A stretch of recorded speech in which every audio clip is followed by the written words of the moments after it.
Bordeaux Podcast.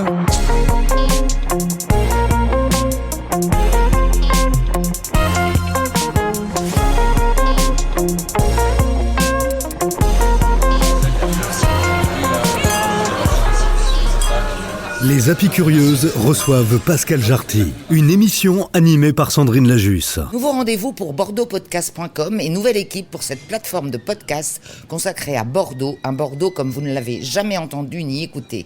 Les Apicurieuses, une joyeuse bande de femmes venues d'horizons divers et différents, engagées et impliquées dans la vie de la cité, vont être au cœur de l'actualité. Avec Nathalie, Sylvie, Mélusine et Fabienne, les candidats à la mairie de Bordeaux vont se mettre à table.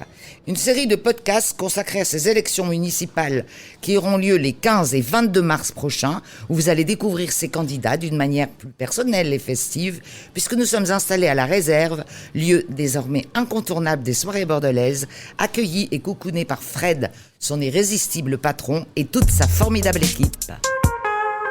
Tête de la liste Servir Bordeaux, la liste de la liberté et du rassemblement, il est l'un des 7 candidats à être parti à la conquête de la mairie de Bordeaux. Pascal Jarty, bonsoir et merci d'avoir accepté de vous mettre à table avec les Apicurieuses, cette joyeuse bande de nanas confortablement installées à la Réserve, sous l'œil attentif de Fred, son patron, et de toute son équipe.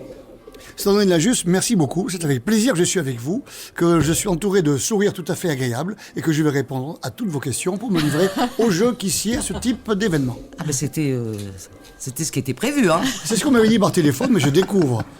Alors autour de vous ce soir, Nathalie, Mélusine et Sylvie, des Bordelaises d'adoption et surtout des femmes impliquées et engagées dans leur vie privée comme dans leur vie professionnelle.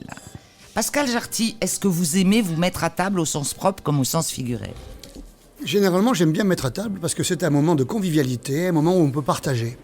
Et la table, c'est très important dans une famille. Il s'avère que j'ai quelques enfants. C'est le moment où on peut se détendre et où on peut échanger sur tout ce qui s'est passé dans la journée, où on peut donner des conseils et où on peut tout simplement partager. Donc cette table est tout à fait agréable parce que c'est ce que nous allons faire ensemble ce soir. Et au sens figuré, me mettre à table, c'est-à-dire être sincère, être dans la vérité, ça tombe bien. Parce que cette liste Servir Bordeaux est tout à fait sincère, est authentique, est bordelaise et va au service des Bordelais dans le cadre d'une vérité totale au regard de la situation actuelle de Bordeaux pour y amener des solutions authentiques. Ça y est, monsieur est en campagne là. Hein. J'ai seulement répondu à votre question. Je suis en train de me forger à votre dynamisme tout à fait agréable. Alors quels sont les goûts, les couleurs, les odeurs de votre enfance qui se passent à Bordeaux ? Vous êtes bordelais ? Alors vous faites bien de dire vous êtes bordelais parce qu'effectivement je suis né à Bordeaux. De bordelais parmi les candidats quand même. Je suis né à Bordeaux en tout cas. Je suis né à Bordeaux. Vous avez fait j'ai fait toutes mes études à Bordeaux. Je me suis marié à Bordeaux. J'ai fait toute ma scolarité à Bordeaux. Mes enfants ont été inscrits dans toutes les écoles bordelaises également. Alors c'est vrai que je suis né à Bordeaux dans une petite clinique qui n'existe plus aujourd'hui, près de la rue Fondodège et la rue du Professeur Demont, à côté de la rue Jean de la Ville de Miremont, qui était un grand écrivain que j'ai beaucoup apprécié, qui malheureusement a été fauché à l'âge de 22 ans du début, hein. pendant la guerre de 14-18. Mais non, je pars du début parce que je vais faire une petite précision. Il s'avère que finalement, je suis burkinabé également. Burkinabé, c'est le Burkina Faso, qui s'appelait à l'époque la Haute-Volta. Bien que je sois jeune, elle s'appelait la Haute-Volta. Mon père, étant officier, a été muté au Burkina Faso et j'ai appris à marcher au Burkina. Donc, quelque part, j'ai un peu de sang burkinabé. Et pendant 2 ans, après avoir poussé mes premiers glapissements à Bordeaux, pendant 2 ans, je suis resté au Burkina Faso, sous un soleil un petit peu difficile. Et donc, j'ai fait mes premiers pas. Donc, quelque part, j'ai aussi une part de racine en Afrique. Et l'Afrique m'a toujours fasciné. Donc, les goûts et les couleurs de votre enfance, c'est un peu l'Afrique aussi, finalement. C'est aussi l'Afrique, bien entendu. Ne serait-ce qu'à travers toutes les diapositives que mon père me montrait, sur tous ces périples, sur le Moronaba, notamment, qui est le chef de la tribu des Mossi. Beaucoup de choses qui m'ont impressionné, la joie de vivre, les couleurs, l'harmonie, tout ça, ça a été gravé en moi. Mais également, ce qui est important dans ma jeunesse, outre le fait que je suis né rue Émile Fourcand, est venu habiter juste à côté de chez moi par la suite un homme que j'ai beaucoup connu et beaucoup apprécié, Jacques Chaban-Delmas, nous étions mitoyens, viennent se greffer aussi des souvenirs en Charente-Maritime. Nous avions des souvenirs et la Charente-Maritime pour moi représente aussi une part de racine à laquelle je tiens. Vous êtes retourné en Afrique ? Alors en Afrique, j'y suis retourné de temps en temps, c'est vrai, mais jamais à Ouagadougou. Et je voudrais absolument, quelque part, faire un voyage initiatique à Ouagadougou pour revoir la terre de mon enfance. Parce que la terre, je suis toujours très réceptif par rapport à ce qu'ont pu vivre les hommes qui m'ont précédé ou qui ont vécu dans des terres traditionnelles. Et je pense que cette terre me parlera, j'en suis convaincu. Pour répondre directement à votre question, oui, je suis allé en Mauritanie. Ça a été la dernière mission que j'ai accomplie pour Jacques Chaban-Delmas. Lorsque j'étais élu de Bordeaux, j'ai fait 2 mandats avec lui. Et la Mauritanie, il s'avère que mon père avait été muté également dans ce pays. C'était un pays qui est une terre d'accueil tout à fait exceptionnelle. Et si la Mauritanie s'ouvrait au tourisme, je suis persuadé qu'il y a beaucoup de choses qui pourraient se produire dans ce pays. On va partir faire un voyage initiatique avec vous, si vous voulez. Si vous voulez, on retournera en Mauritanie. On pourra retourner au Sénégal aussi, à Rufisque. Mauritanie, c'est un peu compliqué, je pense, en ce moment. Mais bon. Oh non, il n'y a pas trop de soucis. Il y a eu quelques coups d'État internes régulièrement, mais Oui. c'est relativement stable. Mais c'est un pays qui est tellement magique, tellement magnifique. Je si vous connais. saviez. Et autrement, en Afrique du Nord, oui, j'ai des attaches à Marrakech. Je suis très amoureux de cette ville de Marrakech. Pourquoi qui est une ville, je vais vous le dire, qui est une ville tout à fait extraordinaire. Et dès que je pose le pied sur le tarmac, je ressens quelque chose de fort. C'est assez étonnant. C'est une ville qui, d'un point de vue historique, a subi pas mal de destinées, pas mal de revers. Elle a été parfois capitale du Maroc, puis ça a été une autre capitale. Il y a eu des guerres qui se sont déroulées, des différentes tribus. Et donc c'est une ville qui me parle de par son histoire. Mais quand vous êtes là, 2 heures de vol de Bordeaux, 2 heures et demie de vol de Bordeaux, ça dépend comment le vent souffle, eh bien vous êtes sur une terre qui est accueillante, qui est souriante. Et les Marocains vous avez, sont adorables. qui sont très C'est un accueillants. peuple Prendre le formidable. thé avec eux, mais c'est extraordinaire de prendre le thé avec eux. Ils sont accueillants, ils sont roublards, ils ont beaucoup d'humour. Donc inutile de vous dire qu'on Ouais, s'amuse beaucoup. ils sont gentils en plus. Oui, quoi. oui, absolument. J'ai beaucoup d'amis pas que marocains. roublards.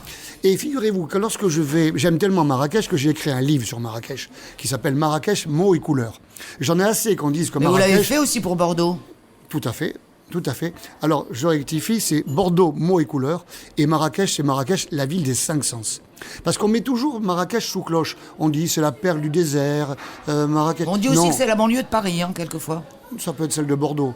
Tout en surtout veillant à ce que Marrakech conserve son âme. Et lorsque vous êtes dans les remparts, Marrakech conserve son âme. Moi, quand j'y vais, je veux directement aller justement vers les Berbères. Sur la plage des Maïfna, ils m'embrassent tous, ils me connaissent depuis le temps que j'y vais. C'est assez formidable. Les serpents ne me font plus peur, les petits singes non plus.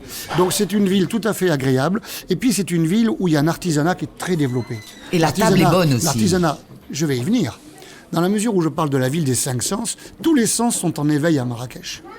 L'ouïe, lorsque vous arrivez sur la plage des Maïfna, que vous entendez déjà les petits tam-tams, etc. Lorsque vous avez les griottes qui sont aux côtés de vous. Le lorsque vous dresseur avez de serpents. les gnawas avec leurs petits instruments. Et c'est fantastique. Le toucher, avec toutes les soieries qu'il y a là-bas. Les soieries. La vue, les couleurs qu'il y a sur Marrakech. Vous voyez les remparts de Marrakech. À n'importe quelle heure du jour, ce n'est jamais la même couleur. Ça part du jaune au ocre, à des rouges plus foncés. C'est magnifique. Et Marrakech, je la redécouvre chaque fois que j'y vais. Vous êtes tout d'un coup Et dans vous une petite devriez vous ruelle. présenter à la mairie de Marrakech. J'ai pensé, la Wilaya, mais elle est bien occupée. Effectivement, c'était ou Bordeaux ou la Wilaya de Mais Marrakech. si vous êtes élu à Bordeaux, alors il va y avoir un sacré panache. Il y aura du panache. Moi, je suis pour la diversité. Et sur ma liste, justement, il y a des personnes qui représentent toute la diversité parce que je tiens à cette diversité. Saint-Exupéry disait si tu diffères de moi, mon frère, loin de me léser, tu m'enrichis. C'est une des phrases clés de ma vie, effectivement. Et donc la rencontre des cultures que je voudrais reproduire dans Bordeaux est très importante à mes yeux. Alors j'aime Marrakech également, vous l'avez évoqué, le couscous, le tagine et tellement d'autres bonnes choses. Les plaisirs de la table. Alors là, vous faites une déclaration d'amour à Marrakech, mais vous en avez faite à Bordeaux, justement dans ce livre Bordeaux, goût et couleurs. Il m'est arrivé êtes dans ma vie amoureux de de votre faire ville quelques aussi. déclarations d'amour. Oui, Certaines non, que je n'ai pas oubliées. Mais vos secrets Marrakech. d'alcôve, vous pouvez nous en parler, mais Marrakech. vous n'êtes pas obligé. Et donc Bordeaux. J'ai écrit effectivement il y a 12 ans Bordeaux, mots et couleurs. C'est une histoire de passion avec cette ville, dans laquelle je vis, dans laquelle j'ai vécu, dans laquelle je me suis épanoui, qui m'a beaucoup apporté. Mais contrairement à un autre écrivain, j'ai écrit ce livre il y a 12 ans et je ne suis pas parti avec violence 6 mois après. J'y suis resté. C'est une vraie déclaration d'amour pour une ville qui est majestueuse, qui est belle. Et c'est une ville qui a connu quelques petites modifications qui me paraissent fâcheuses et que je veux demain rééquilibrer. Et c'est ce qui m'a conduit à cette candidature. On va en parler. très jeune, vous vous impliquez dans la vie, justement, bordelaise, la vie sociale, parce que vous intégrez un organisme HLM pour le développement du logement social. C'est quoi le déclic qui vous emmène à vous engager? Parce que vous êtes jeune, là. Vous l'êtes toujours, c'est pas ce que je veux dire. Mais c'est bien ce que j'avais compris, je vous en remercie. Vous êtes très observatrice. J'ai toujours essayé, au fil de ma réflexion, de donner un sens à ma vie.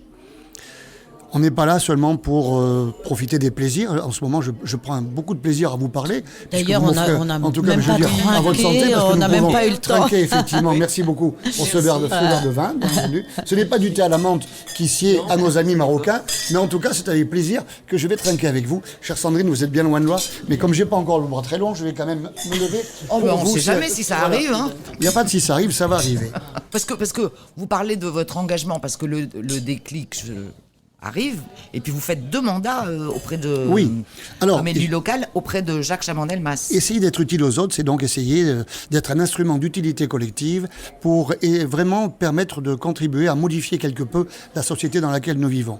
J'ai effectivement travaillé dans une société d'HLM, une grosse société d'HLM. Ça a été un moment très important de ma vie. Et effectivement, je suis très attaché au social. Je vais vous en parler tout à l'heure lorsque nous parlerons certainement de notre programme. Mais également, une des passions de ma vie, ça a été le CIJA. J'ai été directeur du Centre Information Jeunesse Aquitaine pendant 30 ans. Et la jeunesse, ça vous connaît parce que vous avez 7 enfants. J'ai 7 enfants, toujours avec ardeur et joie. Effectivement, je les découvre au quotidien et c'est un plaisir renouvelé.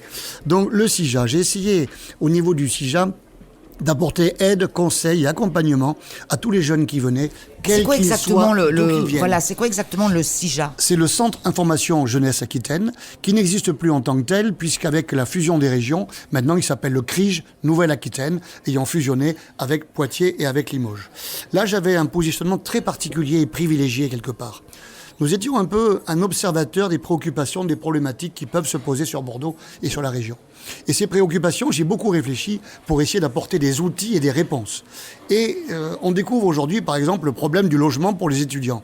Mais ça fait 5 ou 6 ans que je le découvre. Mais c'est un problème crucial, ce problème du logement pour les étudiants à Bordeaux. Et ce problème du logement, en règle générale, je ne peux pas supporter que des jeunes puissent dormir dans leur voiture tout en faisant leurs études en même temps. Ou dans la rue. Ou dans la rue. Ça n'est pas acceptable. J'ai accueilli des jeunes dans mon bureau, effectivement, qui étaient quasiment en larmes, qui sortaient leur brosse à dents en me disant « Monsieur, ce matin, je me suis brossé les dents dehors dans la rue. J'ai dormi dans la rue. » Tous les jeunes qui voulaient pouvaient pousser la porte du CIJA pour vous rencontrer. En tant que directeur, j'estimais que j'étais pas sous cloche.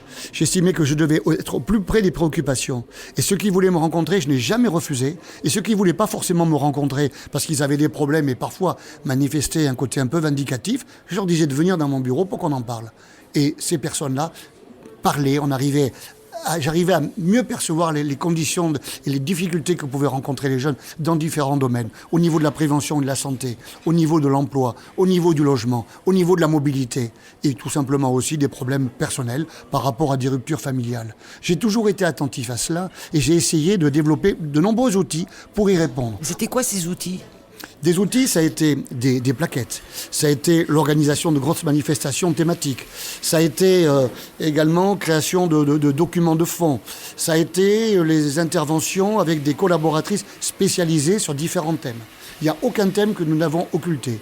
Dans le cadre d'une mission républicaine, éthique, le problème se pose, on n'a pas à faire rentrer notre morale dedans, le problème se pose, il se pose en tant que tel, et on doit essayer de trouver des outils pour y répondre. Et ça a été captivant, car j'étais confronté à toutes les problématiques sociétales. Ayant été confronté à ces problèmes, justement, eh bien, j'ai beaucoup réfléchi, encore plus depuis, et je tente de régler les préoccupations que nous connaissons sur Bordeaux dans le programme que nous mettons en œuvre au niveau de Servir Bordeaux. Mais, autre engagement que vous citiez, j'ai eu la chance d'être élu aux côtés de Jacques Chabanel-Mas pendant 2 mandats. Donc élu d'une part à la mairie de Bordeaux et également élu communautaire, ce qui est maintenant la métropole. À ce titre, je m'occupais, allez savoir, de la jeunesse, bien sûr, du sport et d'éducation. Et ça a été une mission tout à fait passionnante, car quand on est élu, on se rend compte qu'on peut faire bouger les choses. Et c'est ce que j'ai envie de faire en me présentant à la fonction de maire, c'est de faire bouger les choses. On n'est pas élu pour mettre sur une carte de visite. On est élu pour faire état de tout ce qu'on a pu comprendre, de notre réflexion, de la dynamique qui est la sienne pour faire avancer. Parce qu'il y a tellement de ruptures, il y a tellement de problèmes auxquels nous sommes confrontés. Ces problèmes, ils sont faits pour être surmontés et il n'y en a aucun qui ne peut être surmonté. Et j'ai aimé, effectivement, être confronté à des difficultés et puis à les surmonter. C'est fantastique, on apprend beaucoup. Et demain, au service de Bordeaux, je veux absolument rendre Bordeaux plus agréable, certes, mais résoudre les préoccupations majeures qui sont les siennes. Justement, vous connaissez parfaitement bien Bordeaux. Et la belle endormie s'est sacrément réveillée. Est-ce que le réveil est brutal pour vous ? J'ai pas terminé sur mes engagements, donc je ne sais que faire. Alors rapidement, néanmoins, si vous me permettez, j'ai été pendant 18 ans aussi président de l'US Chartrons, l'Union sportive des Chartrons, qui est une structure tout à fait remarquable, qui est une maison de quartier. Et je n'avais de cesse, là aussi, toujours fidèle à cette philosophie qui est la mienne, de renforcer le lien social. Alors, la belle endormie, elle fut taxée de belle endormie. Maintenant, je pense qu'il faudrait quand même que cette belle soit dans une prise de conscience, soit un petit peu redynamisée et surtout soit humanisée. Vous allez me dire, mais pourquoi Pascal Jarty, dites-vous cela ? Je vais vous répondre. Je pense qu'on va pas pouvoir en placer une. Alors pourquoi Quand je vais au bassin à flot, si vous y allez, vous y êtes déjà allé, vous avez la réponse à ce pourquoi. On a créé un quartier tout à fait impersonnel. On a créé un quartier sans âme. Or, Bordeaux a une âme. Et je veux absolument que cette âme de Bordeaux soit dans tous les quartiers, soit revivifiée. Les bassins en gros, à ce flot, qu'on a gagné en quantité, on l'a perdu en qualité pour vous. c'est vraiment en gros, c'est le dire en gros, mais c'est pas loin de la vérité, effectivement. Les bassins à flot, il n'y a aucune âme. Que voulez-vous qu'une mère de famille fasse la journée quand elle habite là-bas ? Y a-t-il des aires de jeu ? Non, il n'y a pas d'aire de jeu. Y a-t-il un parc de proximité ? Non, il n'y a pas un parc de proximité. Il y a le problème des écoles aussi, non ? Je vais vous le dire. Vous me devancez, mais c'est Excusez-moi de vous formidable. poser des questions. Les écoles, les crèches, Les écoles, les crèches, les services publics n'ont pas suivi. On a voulu aller dans une espèce de fuite en avant. Il y a actuellement 254 000 habitants. Trop, c'est trop, je dis. Le seuil de saturation est atteint pour les Bordelais. Le maire actuel, fort sympathique au demeurant, dit que le seuil de saturation sera à 300 000. Mais non! On a déjà le seuil de saturation. Regardez les embouteillages, regardez les Parisiens. Vous inquiétez pas, on allait en parler. Hein. Oui. Regardez ceux qui Si arrivent on à peut en Bordeaux. placer une. On a vendu à l'extérieur une ville qui n'existe pas, où on retrouve les mêmes contraintes. On est logé dans des appartements, il y a des embouteillages. Madame ne trouve pas Le forcément petit d'emploi. Paris. Un Oui, grand même bordel. si ça représente 12% de la population nouvelle qui arrive, mais néanmoins, ça n'est pas acceptable. Donc quand vous voyez... Alors Mais vous qui aimez les terres d'accueil, on peut être aussi une terre d'accueil pour nous sommes une terre d'accueil et nous le resterons. On l'a toujours été. Je veux qu'on le reste, mais en respectant la vie, en respectant l'humain, en respectant la respiration. Bien entendu, il faut les accueillir convenablement. Il ne faut pas vendre une ville qui n'existe pas en faisant croire qu'il y aura des emplois. Déjà, beaucoup de personnes commencent à repartir vers Paris parce qu'ils ne trouvent pas d'emploi. Moi, je veux vendre la ville telle qu'elle est. Une ville avec son âme, une ville avec des couleurs, une ville avec des animations. Nous allons certainement en 5 parler. sens. Oui, on en Les parle. 5 sens, bien entendu, les 5 sens, absolument. Comme à Marrakech. Est-ce que vous feriez, si là vous êtes élu demain matin, la toute première chose que vous faites, c'est quoi ? Alors déjà, je dirais merci aux électeurs. Parce que je dirais, c'est formidable. Alors la deuxième. C'est formidable, ils ont compris. Et ils ne se sont pas laissés gruger par les automatismes des sondages ou de certains médias qui font déjà le deuxième tour. Donc, merci aux Bordelaises et aux Bordelais. Première chose que je ferai, je vais faire dans le symbolique déjà. Comme mes préoccupations environnementales sont grandes, mes préoccupations républicaines le sont également. Je vais rénover les allées de Tourny, qui sont magnifiques. Mais que vient faire ce gravier ? Je veux mettre de la... Ah, mais de toute façon, c'est les 3 V, hein, cette campagne. C'est végétalisation, vélo, vert. Eh bien non, chère madame. Comment bien non ? Parce que là, c'est vu avec un prisme réducteur. Ça sera... On avait les 3M, maintenant on a les 3V. Il y aura les 3V, mais il y aura d'autres choses. Je vais décliner tout l'alphabet ABCD, si vous voulez. Il y aura la culture aussi. La culture est très oubliée dans cette programmation. Parlez-nous Il y aura des le allées sport Tourny. également. Il y aura les animations. Il y aura la vie des quartiers. Il y aura les associations. Qu'est-ce que vous leur reprochez aux animations et à la culture en ce moment ? Alors attendez, je finis sur les allées de Tourny. Du coup, allées de Tourny, elles sont très belles, mais il faut mettre du verre, il faut mettre des bancs. Il faut créer des lieux de convivialité. Ah, des bancs, il faudrait en mettre partout. Parce que Bien moi, entendu. plus je me balade, Bien entendu. je ne trouve jamais de bancs. Alors il y en a Madame, maintenant, il y en a autour des allées de la place Tourny, mais ils sont inondés en permanence par les petits cours d'eau là. C'est très drôle, vous avez vu. Ah C'est oui, vraiment j'ai très vu. marrant. On s'en rend On me compte l'a fait une faire fois que ça remarquer. fonctionne. C'est génial. Mais des bancs, il faut en mettre partout et pas que ça. Il faut mettre des cendriers aussi. Il faut mettre des poubelles, Oui, madame. j'allais Il faut y mettre venir, ça. j'allais y Et il faut venir. mettre du bonheur dans la ville. Regardez les gens, est-ce qu'ils sourient dans les rues? Pas des masses, je trouve. Pas beaucoup. Je veux les faire sourire avec des animations, mais on va en parler. C'était la question que vous m'aviez posée. Alors, j'ai entendu madame qui me disait, mais les épicuriales et puis les fêtes de Noël, où allons-nous les faire? On les fera au quinconce. On aura beaucoup plus d'espace. Il y aura beaucoup plus d'espace pour déambuler, beaucoup plus d'espace pour les stands, et ça ne va pas gêner les riverains des allées de Tourny. Mais Ça, c'est mon attention, ambition. au niveau sécurité, est-ce que c'est jouable? Parce qu'il y a ça aussi qui rentre en ligne Je de ferai compte. étudier ça, mais je ne vois pas pourquoi ce ne serait pas jouable. Quand vous avez la foire au plaisir, quand vous avez la foire C'est des vrai, antiquaires, c'est vrai. pourquoi n'y aurait-il Oui, pas oui. C'est vrai. et le cirque aussi au niveau sécurité? Je retire ma question, elle est idiote. Non, certainement pas, elle n'était pas idiote. Il n'y a pas Elle de est question. judicieuse parce que cette question, on me l'a déjà posée. Et j'essaie d'étudier effectivement tout le prisme des questions. Et jusqu'à présent, je n'ai entendu que des questions intelligentes et je vous en remercie. Alors, vous avez posé la question des animations. Les animations et la culture. Alors, très bien. Commençons par les animations. Les animations, à une époque, il y avait des fêtes de quartier. Je ne sais pas si vous vous en souvenez, mais à une époque, il y avait des manèges, il y avait des stands, il y avait de la vie de convivialité les week-ends, où les gens pouvaient se retrouver dans la rue, où les enfants pouvaient aussi faire des tours de manège et attraper la queue de Mickey. Ça a disparu, ça. Eh bien, je veux recréer des fêtes de quartier. Je veux pas vous mettre... laisserez le manège aller tourner quand même, parce qu'il y en a un quand même. Bien sûr qu'il va rester à les tourner. Il est très beau en plus. Bien sûr qu'il va rester. Mais on va mettre dans les quartiers. On va même faire des fêtes tout simplement de proximité pour permettre aux personnes de se rencontrer, aux personnes de parler plus encore qu'ils ne le font aujourd'hui. C'est-à-dire vous allez monter des maisons de quartier pour Non, la bien fête. sûr que Vous non. êtes festif finalement. Bien sûr que non. C'est la rue qui vous intéresse en fait. C'est les places qui m'intéressent beaucoup. Et la rue m'intéresse en ce sens qu'effectivement, les gens doivent se parler entre voisins. Et ça, je veux absolument faire plus d'humain. Le programme est guidé par l'humain, de l'humain, toujours de l'humain. Donc ces animations, je vais en faire. Il s'avère que sur la liste, il y a dans la liste Servir Bordeaux, je rappelle aux auditeurs et futurs électeurs de cette liste, qu'il y a le président des centres de fêtes, de quartier, etc. Il a la possibilité de nous aider dans ce domaine-là et de réactiver beaucoup de choses qui méritent de l'être. Donc les animations. La culture.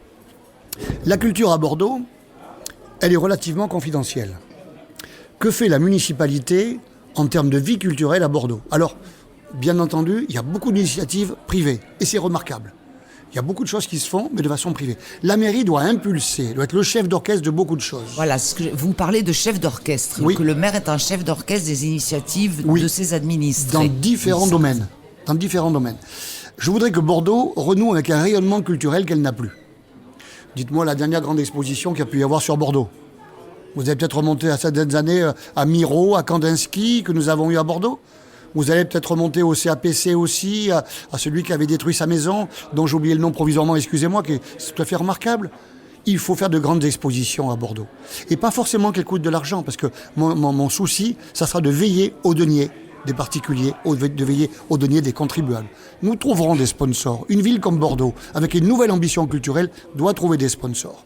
Donc déjà, voyez-vous, je veux absolument que Bordeaux renoue avec un rayonnement culturel à travers une politique municipale qu'elle va impulser, revoir la programmation du Grand Théâtre, le baroque, l'élitisme, c'est certainement Et sympathique. soutenir aussi les petits théâtres J'y de tiens à ça. quartier. J'y tiens, J'ai absolument. remarqué que c'était un point auquel vous C'est un teniez. point oui. essentiel pour moi. Vous parliez, madame, des animations de quartier. Je veux absolument soutenir les théâtres de quartier, qui ont des programmations tout à fait remarquables et qui pourraient faire mieux encore. Et qui permettent justement à des personnes du quartier de se retrouver, de boire un verre ensemble, de manger des tapas également. Comme je le fais ce soir, je n'ai pas la encore mangé, réserve. mais je vais y aller. Voilà, oui, à la réserve. Moi, je suis une néo-bordelaise, mais ça fait 20 ans que je suis là et j'ai très bien connu les animations de quartier qui étaient fédérées par des associations de commerçants qui impulsaient en fait du dynamisme dans les quartiers. Aujourd'hui, les quartiers, il y a moins de commerces, les commerces disparaissent, il y en a de plus en plus à l'extérieur de Bordeaux. On va dire que maintenant, on fait plus du shopping, mais le commerce de proximité qui faisait le lien, qui crée le lien, celui-ci, comment l'attirer, comment le faire revenir dans les quartiers? Alors, ce qui est formidable, c'est qu'à peine j'ai terminé une question pas tout à fait répondue, vous m'en posez une autre qui est très importante. Elle est aussi au cœur de mon programme. Absolument. Et vous me permettez néanmoins sur la culture, deux petites choses. Je veux créer un festival culturel annuel. Je veux créer un festival ambitieux pendant une semaine, 15 jours, peu importe, nous verrons. Nous avons à Bordeaux... Mais dans c'est les quoi, ans- ça sera quoi le thème du festival? J'arrive. Pas trop Nous, vite. nous avons dans Bordeaux de magnifiques toiles de Goya, quelquefois, Gaudin, on se perd Redon. dans les méandres, Ils sont dans donc. les entrepôts des musées. Il faut les sortir. Et ça sera la gratuité pour tout le monde, pour qu'on puisse découvrir les toiles, qu'il faut les sortir, les exhumer. Et dans tous les musées, j'aurai cette volonté de le faire. Mais également, pour faire court, un festival de poésie. Nous avons des villes jumelées. Qu'est-ce qui se passe avec les villes jumelées aujourd'hui? Pas grand-chose, sauf avec le Québec, effectivement, où on leur vend la fête du vin. Mais pas grand-chose. Mais la diversité des cultures, c'est l'enrichissement. Eh bien, demain, je voudrais, pourquoi pas, il y aura des haïkus japonais, les poèmes japonais.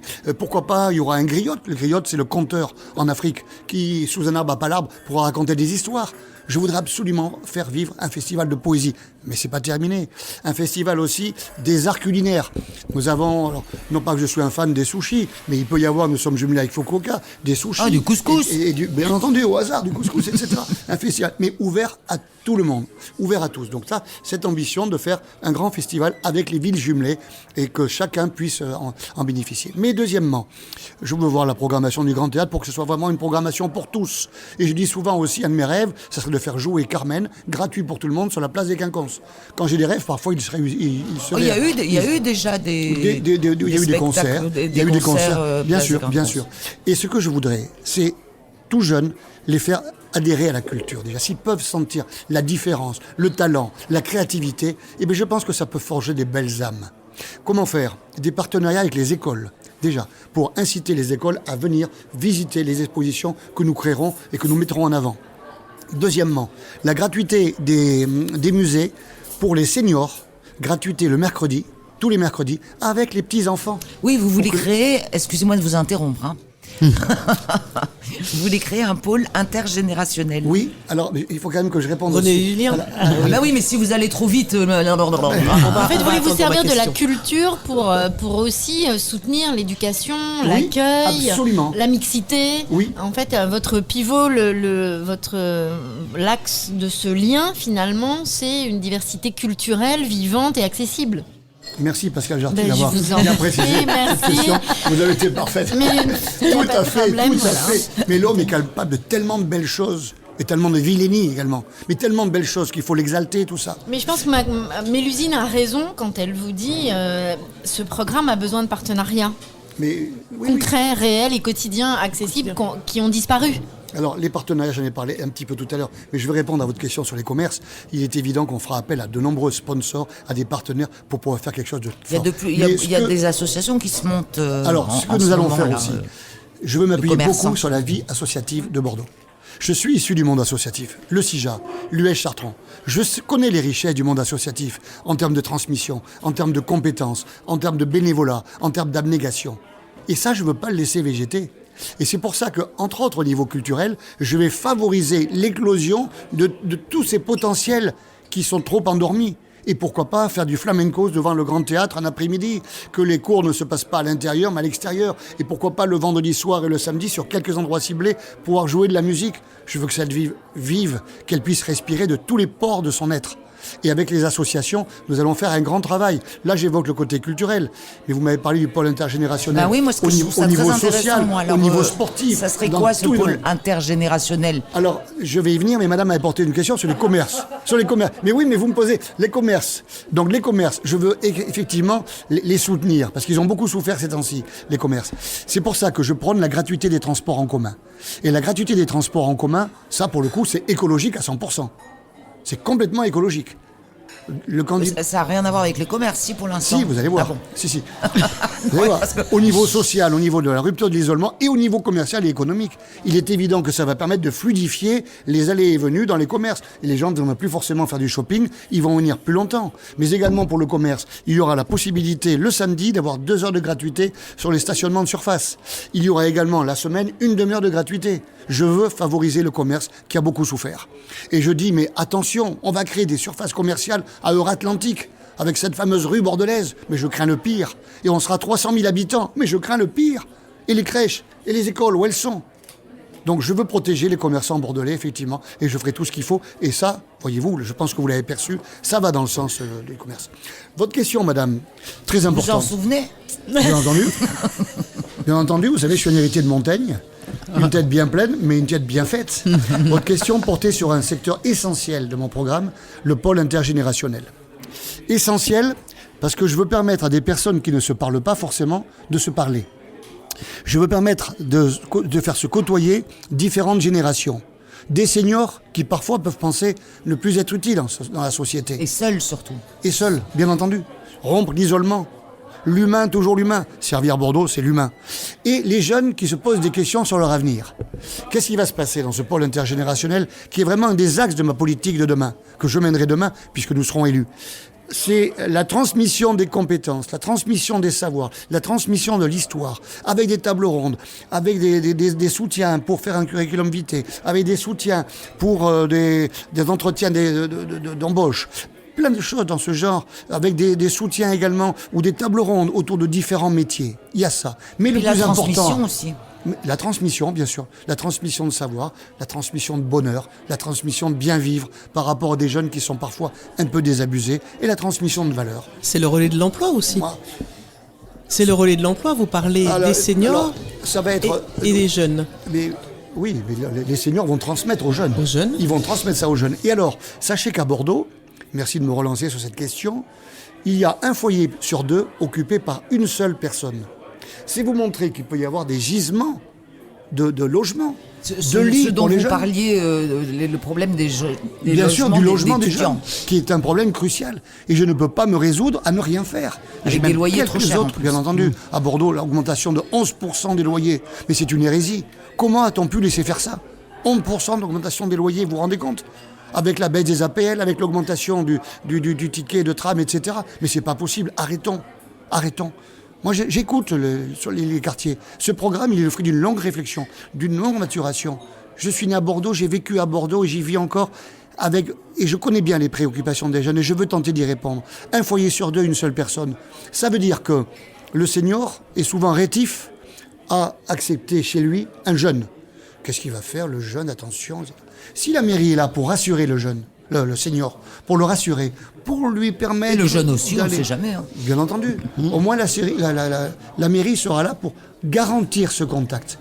Et je suis persuadé que là, on a une mine de gisements, de possibilités de loger les jeunes. Et ça sera mis en œuvre très rapidement. On vous dit, qu'est-ce que vous allez faire immédiatement? Ce pôle intergénérationnel fait partie des priorités que nous voulons développer.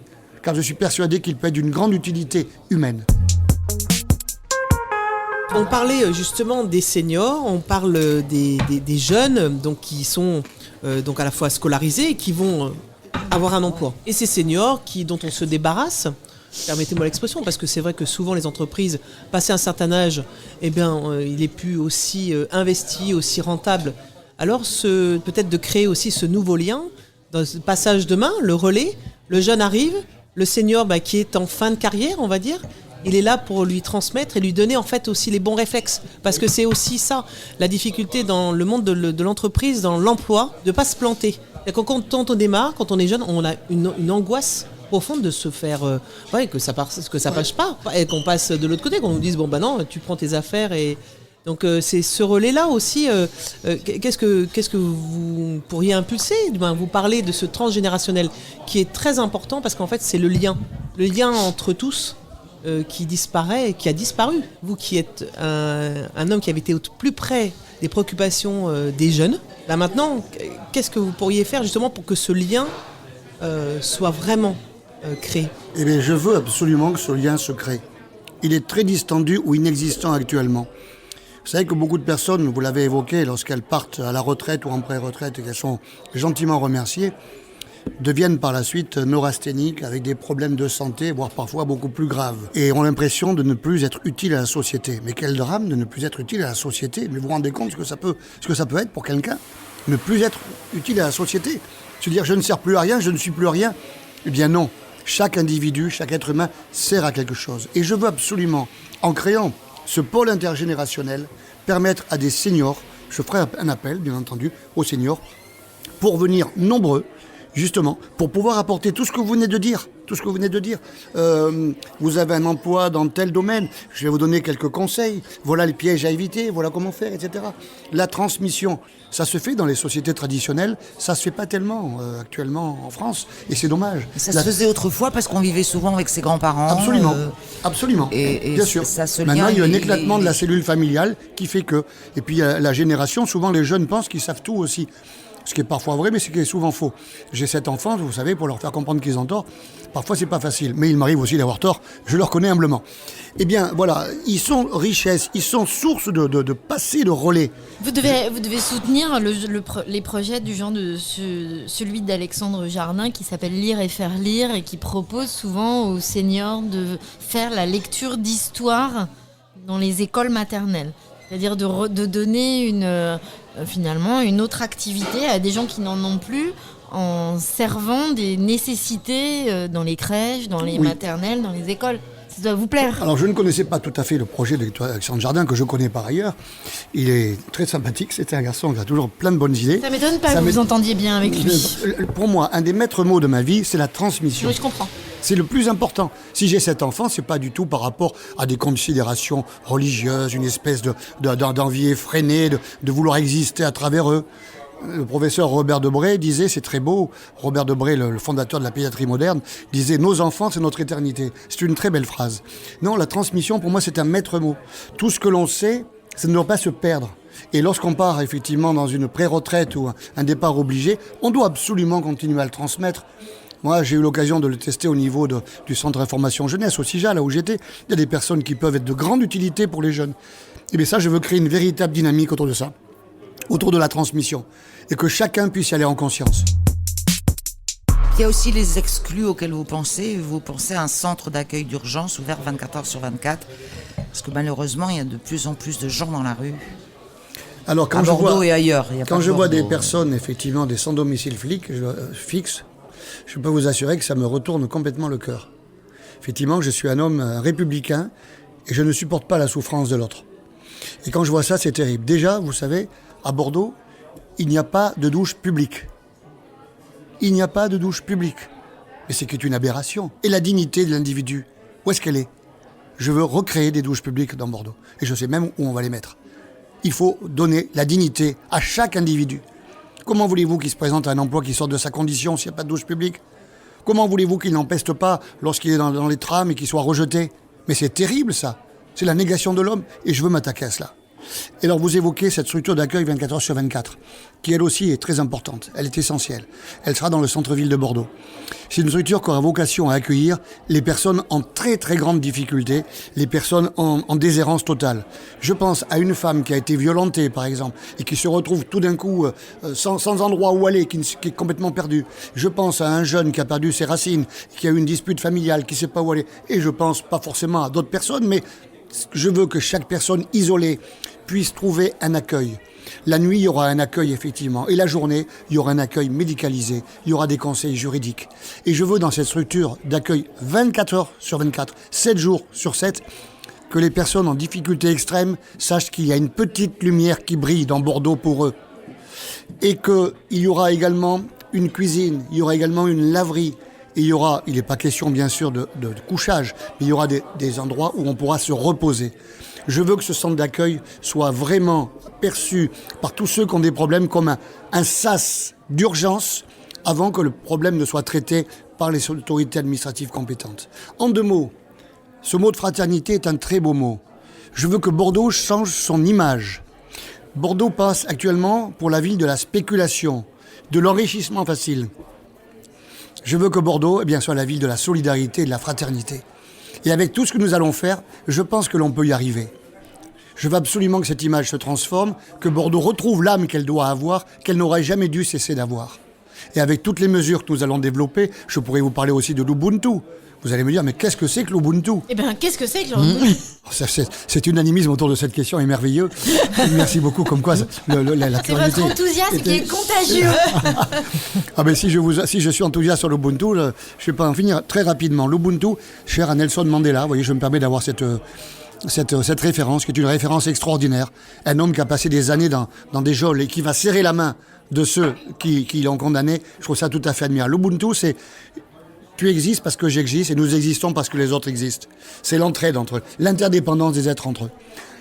À ce titre, On est fait pour vivre en meute.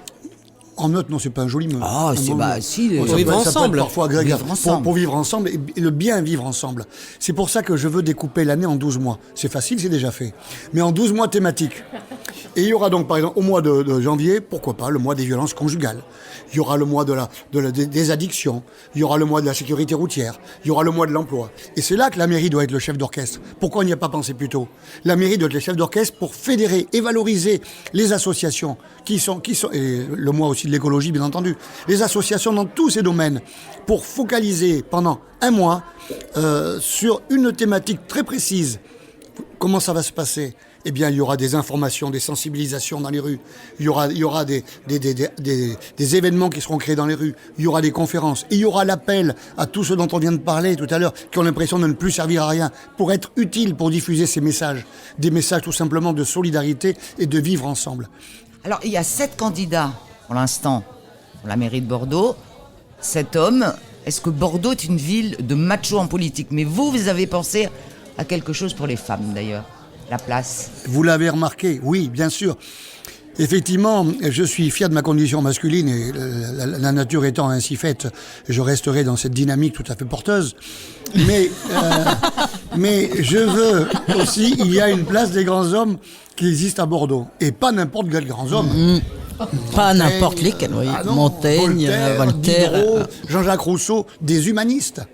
Eh bien, je trouve normal, demain, de créer une place des grandes femmes ou des grandes dames. Mélusine, Sylvie, Nathalie et moi. Alors, et compagnie. éventuellement, vous pourriez passer au crible de la biographie, la commission de biographie. Mais je pensais à des femmes qui ont été d'une grande utilité à l'humanité. Vous l'êtes, c'est évident, je le sens poindre en vous et c'est merveilleux.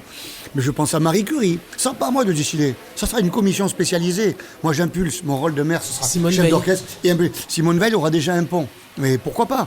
Non, je pense à une femme que j'admire, qui a sauvé un des plus beaux joyaux de l'humanité, Christiane Desroches-Noblecourt, que tout le monde connaît autour de cette table. C'est elle qui a sauvé le temple d'Abou Simbel, ce qui allait être envahi, englouti par les eaux quand on a créé le barrage d'Assouan. Mais vous vous rendez compte ? Cette femme a éveillé les consciences pour sauver le temple d'Abou Simbel. Mais à mon avis, elle pourrait tout à fait rentrer dans cette panoplie heureuse de transmission d'intelligence, de lucidité, d'humanité.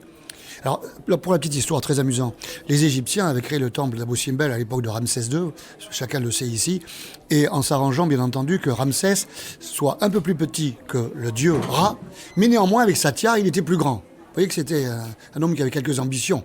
Mais également, le 21 juin, au solstice d'été, il y avait le soleil qui venait sur lui. On a reconstruit il y a une trentaine d'années ou 40 ans, je ne sais plus, le temple d'Abou Simbel. Ce qui se passait le 21 juin, avec l'intelligence extraordinaire des Égyptiens et leur savoir-faire, se passe chez nous, maintenant, la civilisation contemporaine brillantissime, paraît-il, avec un jour de décalage. C'est vous montrer qu'on a beaucoup à apprendre des anciens. Si vous n'êtes pas élu maire, est-ce que vous êtes prêt à aider le futur maire dans sa réflexion humaine sur ce que Bordeaux doit devenir? Et je trouve très intéressant, effectivement, de redonner cette humanité à Bordeaux. Est-ce que vous êtes prêt à vous engager encore dans l'associatif et dans une discussion positive pour faire évoluer les choses de cette façon? Madame, je vous remercie d'avoir perçu ce qui animait notre démarche.